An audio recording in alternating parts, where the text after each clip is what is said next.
Durant le mois d'avril de l'année 2011, je devais remplacer une dirigeante, Yao Lan, dont l'église était ailleurs dans le pays. Pendant le transfert de responsabilité, alors qu'elle m'exposait quelle était la situation de l'église, elle m'a dit que sa fille, Chao Ming, était diacre et qu'elle m'aiderait à découvrir le travail de l'église. En entendant ces explications si méthodiques, j'ai éprouvé une grande admiration. Visiblement, Yao Lan était efficace et gérait très bien le travail de l'église. Voilà pourquoi elle pouvait assumer une telle charge de travail. C'est alors que j'ai décidé en silence de me soucier de la volonté de Dieu et de faire au mieux pour accomplir le travail de l'église. Oui. Le lendemain, Chao Ming m'a emmenée à une réunion de dirigeants. Nous avons lu les paroles de Dieu, puis j'ai partagé mon expérience et ma compréhension du sujet. Alors Sœur Chia m'a dit, visiblement contrariée, « Notre ancienne dirigeante, Yao Lan, n'échangeait pas sur les paroles de Dieu de cette manière. Elle nous les expliquait phrase par phrase. En précisant, c'est un encouragement, c'est un avertissement. Les autres frères et sœurs sont intervenus pour vanter la clarté avec laquelle Yao Lan échangeait sur la vérité. J'ai été très surprise et j'ai pensé, échanger sur les paroles de Dieu, n'est-ce pas parler de sa compréhension quant à ses paroles? Oui. Yao Lan devrait parler de sa mise en pratique et de son expérience des paroles de Dieu. Pourquoi expliquer les paroles de Dieu phrase par phrase aux frères et aux sœurs? Ce genre d'échange peut-il les aider à comprendre la vérité et à se connaître? Alors j'ai voulu discuter des principes de l'échange sur les paroles de Dieu dans les réunions. Mais ensuite j'ai pensé, je suis nouvelle dans cette église. Yao Lan est responsable de mon travail. Et sa fille Chao Ming est présente. Si je dis que la manière qu'a Yao Lan d'échanger sur les paroles de Dieu n'explique que leur sens littéral, et qu'elle l'apprend en retour, elle pensera qu'à peine arrivée, je cherche ses défauts, et se fera une mauvaise opinion de moi. Je rendrai la situation très embarrassante si je l'offense. Alors j'ai choisi de ne rien dire et la discussion s'est arrêtée. Un jour, Sœur Chiao me fait parvenir une lettre en cachette. Elle me révélait avoir fait des suggestions à Yao Lan, laquelle les avait refusées, l'avait mise à l'écart et lui avait retiré son devoir d'hébergement. J'étais complètement abasourdie.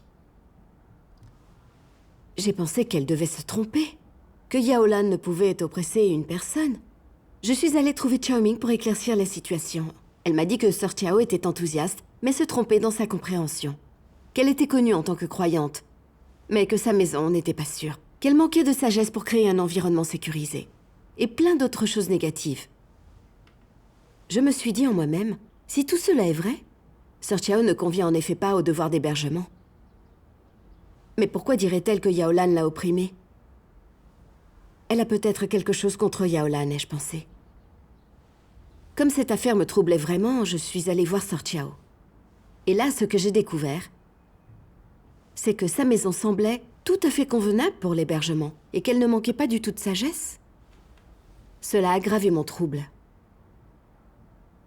Je me demandais comment les choses pouvaient différer à ce point de ce que Chao Ming m'avait dit. Oui. Quand j'ai demandé des détails à Sœur Chiao, j'ai appris des choses. Pour Yao Lan, la non-sécurité d'un environnement était une excuse pour empêcher des diacres de faire leurs devoirs. C'est terrible, ça. Les frères et sœurs n'étaient pas abreuvés et ne vivaient pas une vie d'église normale. Quand Sœur Chiao avait présenté le problème à Yao Lan, cette dernière avait rejeté toute proposition et avait également retiré son devoir à Sœur Chiao. Et pire encore, elle avait intercepté la lettre dans laquelle Sœur Chiao rapportait ses problèmes. Quoi? C'est atterrant. C'est incroyable. Ces révélations m'ont vraiment choquée. Comment était-ce possible?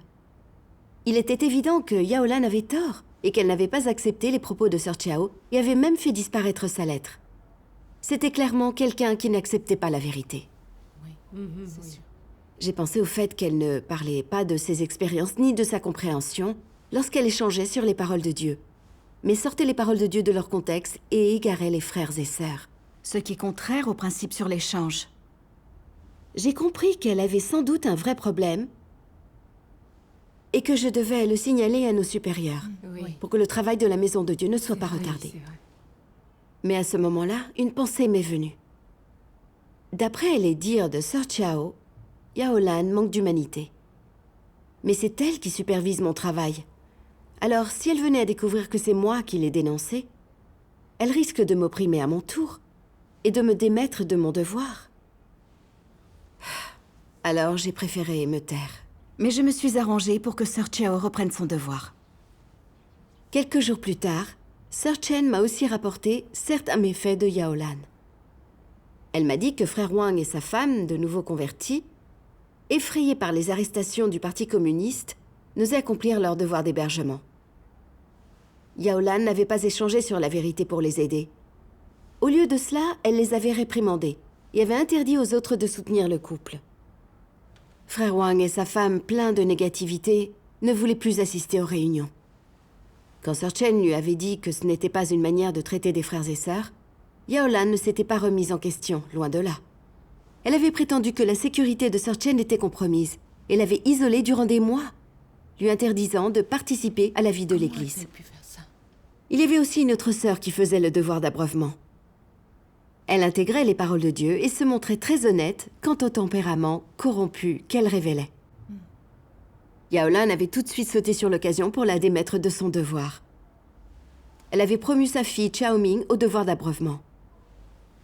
Et elle avait dit aux frères et sœurs qu'ils devaient bien la former parce qu'on lui confierait des tâches importantes. Yaolan avait aussi promu son mari dirigeant d'équipe, alors que ce dernier n'était pas un vrai croyant. Et que ces échanges au cours de nos réunions n'avaient vraiment aucune valeur.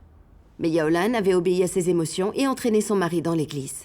Elle violait les décrets administratifs. J'arrive pas à y croire. Ce n'est pas juste. Ça ne l'était pas du tout. Yaolan et sa fille régnaient sur l'église comme des monarques. Elles opprimaient les frères et sœurs et leur donnaient des ordres à tout va. À tel point qu'ils avaient peur dès qu'ils les voyaient et n'osaient exprimer leurs opinions. En écoutant Sœur Chen, j'ai été à la fois très choquée et profondément indignée.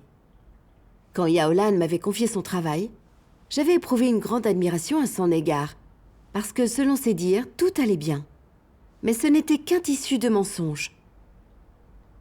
Non seulement elle citait les paroles de Dieu hors de leur contexte, et égarait certains frères et sœurs en prêchant des doctrines. Mais elle jouissait de sa position et tyrannisait les frères et sœurs.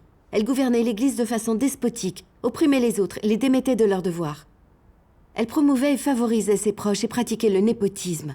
Son attitude capricieuse et désinvolte et tous ses méfaits prouvaient qu'elle était une antéchrist. Oui, c'est vrai. Maintenant que son devoir était devenu plus important, elle nuirait très certainement à encore plus de frères et sœurs. Je devais la dénoncer à un supérieur et défendre le travail de l'Église. Bien sûr. Mais quand j'ai songé à la dénoncer, j'ai commencé à m'inquiéter. Yaolan est responsable de mon travail. Elle me démettra de mon poste de dirigeante et me renverra chez moi si elle découvre que j'ai osé la dénoncer. Elle pourrait trouver un prétexte pour m'opprimer et me punir. Et alors ma vie deviendrait bien difficile. Et si je finissais par être expulsée de l'Église, alors le voyage de ma foi en Dieu serait terminé. Il faut que je sois un peu réaliste. Je vais d'abord régler les problèmes de l'Église, puis j'aviserai par la suite. Et c'est alors que, dans le but de me protéger moi-même, j'ai décidé de ne pas la dénoncer. À la réunion suivante, les frères et sœurs opprimés m'ont regardé avec espoir. Ça m'a fait énormément de peine. Et j'ai eu très mauvaise conscience. De plus, quand je les ai entendus dire que Chaoming vantait devant tout le monde le talent de Yaolan pour échanger sur la vérité, et qu'elle bridait les frères et sœurs et les prenait de haut, j'ai été encore plus furieuse. J'ai pensé, je dois rapporter les méfaits de Yaolan et Chaoming à un supérieur. Je ne peux pas les laisser agir de manière abjecte et opprimer les frères et sœurs. Oui. Alors j'ai mis par écrit tout ce que les frères et sœurs m'avaient dit sur elle. Mais je dois avouer qu'après la réunion, j'ai encore hésité. Comment Yaolan me punirait-elle? Que me ferait-elle si elle le découvrait? Mais ne ferais-je pas le mal si je choisissais égoïstement de me protéger et de ne pas exposer ces deux-là? J'étais comme entre le marteau et l'enclume. Et je me sentais si nouée à l'intérieur, si compressée, que j'avais du mal à respirer. En larmes, je me suis agenouillée et là, j'ai prié Dieu. Mon Dieu, je veux dénoncer Yaolan et sa fille à mes dirigeants, mais j'ai peur qu'ensuite elle se venge. Ô Dieu, s'il te plaît, guide-moi pour que je me libère de l'oppression des forces des ténèbres, que je pratique la vérité et défende le travail de l'Église. Amen. Ensuite, j'ai lu ceci dans les paroles de Dieu. Vous dites être attentif au fardeau de Dieu. et que vous défendrez le témoignage de l'Église. Mais êtes-vous vraiment attentif? Pose-toi ces questions. As-tu démontré de la considération pour son fardeau? Est-ce que tu peux pratiquer la justice pour lui? Peux-tu te lever et parler en ma faveur? Peux-tu mettre la vérité en pratique fermement? Es-tu assez audacieux pour te battre contre les actes de Satan? Peux-tu mettre tes émotions de côté et exposer Satan pour l'amour de ma vérité? Et pourrais-tu permettre que mes intentions soient accomplies en toi? As-tu offert ton cœur au moment le plus crucial? Es-tu quelqu'un qui fait ma volonté? Pose-toi toutes ces questions. Réfléchis-y souvent. Amen. Amen. Amen. J'ai eu très honte de moi quand j'ai lu ces révélations dans les paroles de Dieu. Je croyais en Dieu, mais il n'avait pas de place dans mon cœur. Je ne prenais pas la commission de Dieu au sérieux. Je ne pensais qu'à mes propres intérêts face au problème. Je ne protégeais pas le travail de sa maison. J'avais clairement découvert que Yaolan perturbait et troublait gravement la vie de l'Église, et contraignait et blessait des frères et sœurs. Maintenant que la portée de son travail s'était accrue, elle avait les moyens de nuire à plus de monde. Mais comme j'avais peur de son statut et de son influence, d'être opprimée et démise de mes fonctions, de perdre ma position, et que je redoutais qu'elle et sa fille se vengent, je n'ai pas osé les exposer et les dénoncer selon les principes vérités. Ainsi, je regardais des antéchrists et des gens malfaisants faire leur loi dans l'Église. Les frères et sœurs étaient opprimés, ils souffraient. Mais je n'osais pas me lever pour exposer Satan. Quelle personne ignoble, égoïste et méprisable j'étais. J'ai ensuite lu des paroles de Dieu qui disaient « L'humanité a été profondément corrompue par Satan. Le venin de Satan coule dans le sang de chaque personne. Et l'on peut voir que la nature de l'homme est corrompue, mauvaise, réactionnaire. Remplie et imprégnée des philosophies de Satan, elle est, dans son intégralité, une nature qui trahit Dieu. C'est pour cela que les gens résistent à Dieu et s'opposent à lui. Quant à ce qu'est le poison de Satan, il peut être pleinement exprimé par des paroles. Par exemple, si tu demandes à certains malfaiteurs la raison de leurs méfaits, ils répondront « parce que c'est chacun pour soi et Dieu pour tous ». Cette phrase exprime à elle seule toute la racine du problème. La logique de Satan est devenue la vie des personnes. Elles agissent peut-être dans un but ou un autre, mais elles ne le font que pour elles-mêmes. Chacun pense que, puisque c'est chacun pour soi, Dieu pour tous, les hommes devraient vivre pour leur propre compte et s'assurer une bonne position, de la nourriture et des vêtements. Chacun pour soi et Dieu pour tous. Voilà la vie et la philosophie de l'homme. Et par là même, cela représente la nature humaine. Ces paroles de Satan sont précisément le poison de Satan. Et quand les hommes l'ont intériorisé, il devient leur nature. La nature même de Satan est exposée à travers ces paroles. Elle la représente complètement.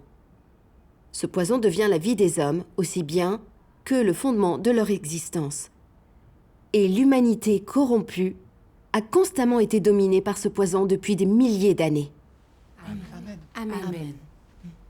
Les paroles de Dieu m'ont montré que j'avais été corrompue par Satan, que j'étais saturée des poisons de Satan, de philosophie et de codes sataniques, qui me rendaient de plus en plus maléfique et égoïste. J'obéissais à ces poisons, chacun pour soi, Dieu pour tous. Si quelque chose ne va pas, mieux vaut se taire. Et rester calme pour votre propre protection et chercher à éviter le blâme. Mes pensées étaient déformées. Ma conception de la vie et mes valeurs aussi. Je considérais mes intérêts, mes perspectives d'avenir et ma destinée avant tout. Quand j'ai vu Yaolan et son gang d'antéchrists maléfiques faire du mal aux frères et sœurs dans l'église, J'ai su que je devais les exposer et les dénoncer. Mais par peur d'être opprimée, de perdre ma position et mes perspectives d'avenir, je n'ai pas osé le faire, même s'il est vrai que j'ai beaucoup hésité. C'est ainsi que j'ai laissé des antéchrists perturber l'Église. Et je n'ai pas eu le courage de parler de manière impartiale. Je me suis rendu compte que j'étais si solidement enchaînée par les poisons de Satan que j'étais devenue sa complice servile. C'était détestable pour Dieu, et je ne méritais pas de vivre devant Dieu. J'avais joui de l'œuvre et de l'orientation de Dieu toutes ces années. Il m'avait élevée pour que je fasse mon devoir de dirigeante d'église. Mais je ne chérissais pas ses bienfaits. je ne soignais pas mes frères et sœurs, je ne défendais pas le travail de la maison de Dieu. Je vivais emmitouflée dans mes désirs égoïstes, sans dignité ni intégrité. J'avais trahi la confiance que les frères et sœurs avaient placée en moi. Et pire encore, la commission que Dieu m'avait donnée.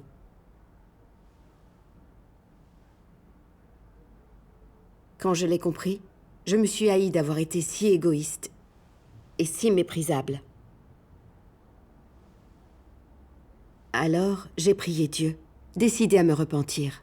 Je lui ai demandé de me donner la force de me libérer de ces sombres influences et de pratiquer la vérité. Amen. Et puis ensuite, j'ai lu ceci dans les paroles de Dieu.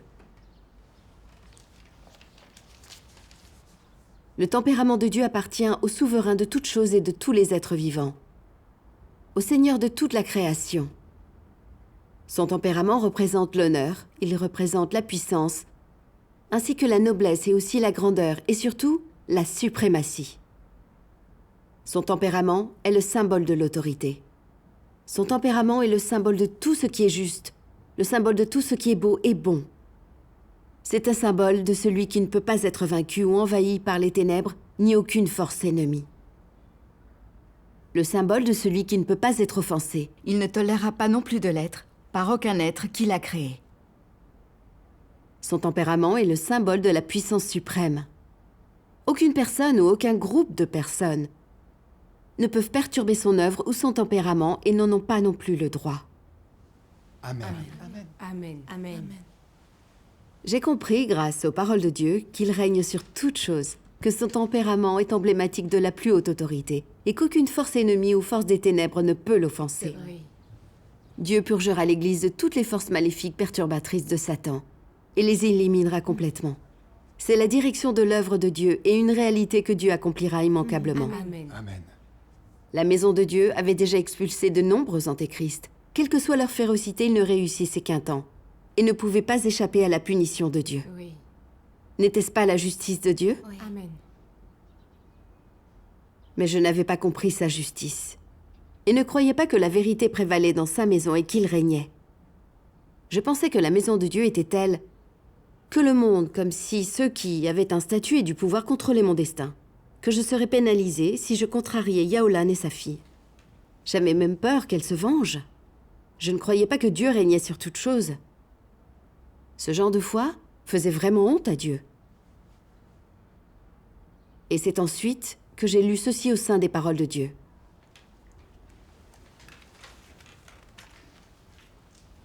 Mes paroles permettent à l'homme d'échapper aux influences sombres. Ceux qui ne peuvent pratiquer selon mes paroles ne pourront échapper aux entraves de l'influence des ténèbres. Vivre dans un état approprié, c'est vivre sous la direction des paroles de Dieu. C'est vivre en étant toujours fidèle à Dieu. Vivre en recherchant la vérité. Vivre dans la réalité de se dépenser sincèrement pour Dieu. Et vivre en aimant véritablement Dieu.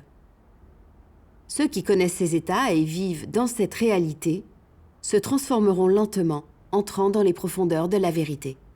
Et ce, à mesure que l'œuvre s'approfondit. Et ils finiront certainement par devenir des gens gagnés par Dieu, et qui aiment Dieu du fond du cœur. Amen. Amen. Les paroles de Dieu m'ont montré la voie pour me libérer de l'influence ténébreuse de Satan. Oui. Oui. Je devais renoncer à mes intérêts et à mes inquiétudes sur mon avenir. Pratiquer la vérité, dénoncer ces antéchrists et défendre le travail de la maison de Dieu. Même si j'étais démise de mon devoir et que je perdais mes perspectives d'avenir, je devais pratiquer la vérité. Oui. Quand je l'ai compris, j'ai pu trouver la force d'écrire une lettre à mes dirigeants pour dénoncer Yaolan et Chaoming. Super. Merveilleux. Quelques jours plus tard, les dirigeants ont convoqué tous les frères et sœurs pour traiter des actes maléfiques de Yaolan et sa fille. Selon les principes, Yaolan, son mari et Chaoming ont été démis de leur devoir. Yaolan et sa fille n'ont pas réfléchi sur elles-mêmes et ont rendu visite aux frères et sœurs feignant la contrition. Elles sont allées jusqu'à déplorer l'injustice dont elles étaient victimes pour essayer de les tromper. Elles ne voulaient pas se repentir et à cause de leurs mauvaises actions, elles ont été définies comme des antéchrists ayant commis bien des méfaits. Et elles ont été expulsées de l'Église. Amen. Et alors, la vie de l'Église est redevenue normale. Les frères et sœurs s'en sont réjouis et tout le monde a loué la justice de Dieu. Dieu soit loué. La vérité règne dans la maison de Dieu. J'ai vu plus clairement que la justice et la vérité prévalaient dans la maison de Dieu, que Christ y régnait, et que les forces maléfiques, quelle que soit leur puissance et leur grande méchanceté, ne pouvaient pas l'emporter sur l'autorité de Dieu et non plus perturber son œuvre, ni contrôler le destin d'autrui. Oui. Ils sont des pions entre les mains de Dieu, des instruments qui aident ses élus à gagner en discernement. Amen. Amen. L'ensemble de leurs actes nous permettent de voir clairement les antéchrists et de ne pas nous laisser égarer. Oui. Dieu est tellement sage. Amen. L'œuvre de Dieu est pleine de sagesse. Amen. Dans cette expérience, c'est la direction, l'éclairage et l'orientation des paroles de Dieu qui m'ont libéré des forces des ténèbres et fait pratiquer la vérité. Je me suis sentie à l'aise et apaisée. Me comporter ainsi était la seule manière de vivre avec dignité et intégrité. C'était le fruit de la rédaction d'un rapport honnête. Dieu soit loué. Grâce soit Amen. rendue. Dieu soit loué.